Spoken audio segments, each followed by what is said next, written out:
Hi, hello there. So here I am at Church House, and this is Drake, and I'm speaking to you today for the second time today. In fact, this is a follow-up to this morning's video, and the feedback I had was that I didn't explain about those fennel seeds and how to set them.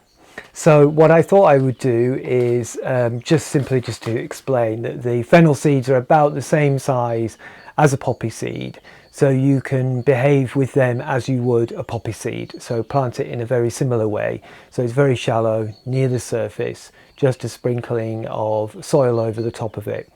What I might add, and what I actually did do myself, was I sprinkled some of this over the top. And yes, it's just sand. We have it here, it's called granite sand.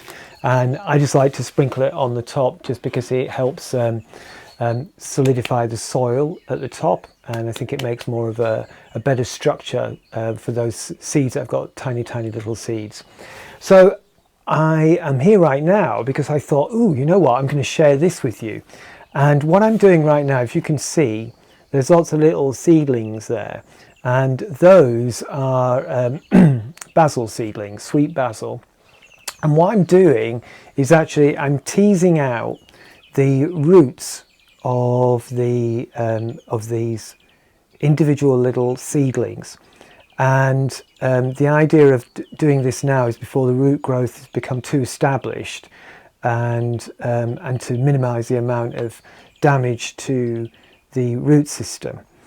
And I wasn't going to share this. I'm going to share everything with you guys, but I actually thought, this is actually really quite interesting. And I had a moment where I felt I was having an experience around archaeology, because I've got my little stick, which actually I use these for just writing the names of the plants on, but it's a handy little dibbing stick.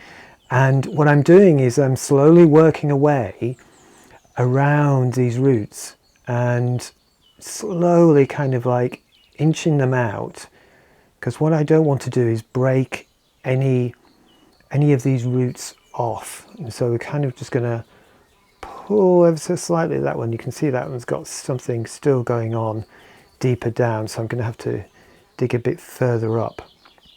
But it's a wonderful experience. And I thought, normally I wouldn't do this. Normally I wouldn't really get so involved with plants. But one thing I've noticed in a current situation that we have around lockdown is that my pace of life has changed quite a lot, and I'm allowing myself to notice things differently. And so one of the things I'm noticing is how I can take so much joy by releasing this tiny little seedling from its clump that it was growing when it was first seeded about 2-3 weeks ago, and then just taking that lovely, beautiful little piece of life. And I've got my little tray made up of seedlings that I've already done, and I'm just going to dib a little hole in here, just deep enough so that when I place this little fellow in here, you want to get the root, the taproot in straight away, and just ease that in with your finger ever so gently.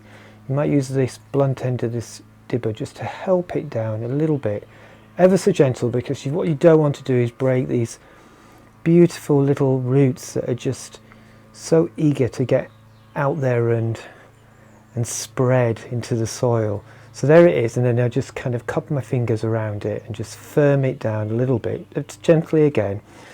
And this is how you basically move on seedlings. Some seedlings, as I said before, don't like being moved around, poppies being one of those. Some don't mind. But the more gentle you are, the more successful you'll be in having good, healthy, individual plants that are just going to really thrive throughout the summer. And what I'm also using this year is a new product I've never tried before, and this is the stuff. It's called Liquid C. And just so you know, anything that I mention, I am so not getting sponsorship for.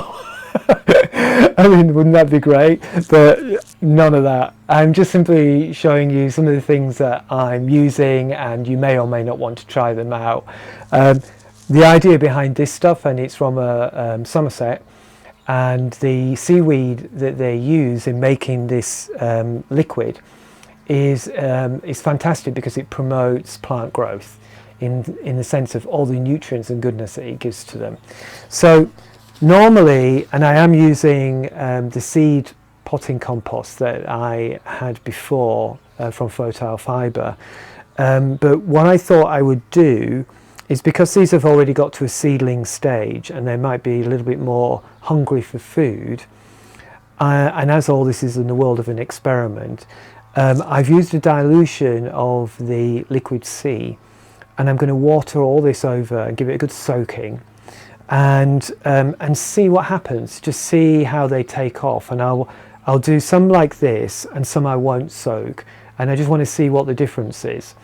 And yeah, I like that because, you know, one of the great joys about gardening is you get a chance to experiment, and it's something that I kind of didn't realize when I was growing up, when I got into gardening, but it is fantastic because it means that you learn from your failure, like from your failure to grow something, and that is nourishment in itself, because then you learn how to succeed.